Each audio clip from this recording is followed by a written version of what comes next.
Mamlakatimizda 2021-yil birinchi yarim yillik yakuniga ko'ra 1 milliard 363 million 900 ming dollarga teng to'qimachilik mahsulotlari eksporti amalga oshirildi. Ushbu mahsulotlar jami 58 ta davlatga eksport qilingan bo'lib, Rossiya, Xitoy, Qirg'iziston, Turkiya asosiy hamkor davlatlar hisoblanadi. Bu haqda To'qimachilik sanoati uyushmasi vakillari ishtirokidagi matbuot anjumanida aytib o'tildi. Anjumanda yurtimizda to'qimachilik va tikuv trikotaj sanoati sohasida so'nggi 5 yillikda amalga oshirilgan ishlar tahlil qilindi.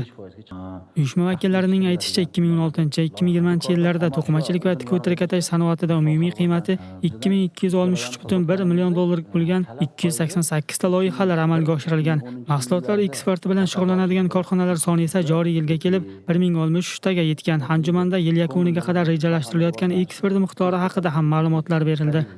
Biz ikkalavani chuqur qayta ishlashni to'liq olib chiqqanimizdan keyin bu yerdagi bo'yoqxonalar shug'ullanadigan korxonalar, ularning quvvati ko'paydi. Tikuv sexlariga xomashyo bazasi yaratildi. Va albatta endi aytganingizdek statistik ma'lumotlardan kelib chiqiladigan bo'lsa, aholi ish bilan ta'minlandi. Ish bilan ta'minlanishini yaqqol isboti bugungi kunda biza yil oxirigacha bemalol 3 milliard dollar eksport. To'qimachilik sanoatida asosiy yutuq xalqaro miqyosda raqobatlasha oladigan brend mahsulotlarni ishlab chiqarish bilan bog'liqdir. Biroq bu borada biz maqtana olmaymiz. To'qimachilik sanoat uyushmasi vakili Davron Vahobov bu borada to'siq bo'layotgan omillar haqida to'xtalib, mazkur muammolarni hal etish uchun qilinadigan asosiy ishlar haqida ma'lumot berdi.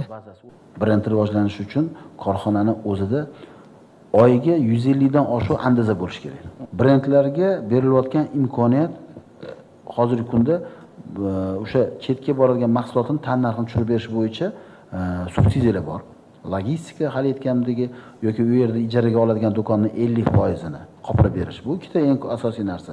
Hozirgi maqsadimiz brendlar rivojlanishi, meni o'zim tadbirkor sifatida chuqur qayta ishlashni yana tubdan o'zgartirishimiz kerak.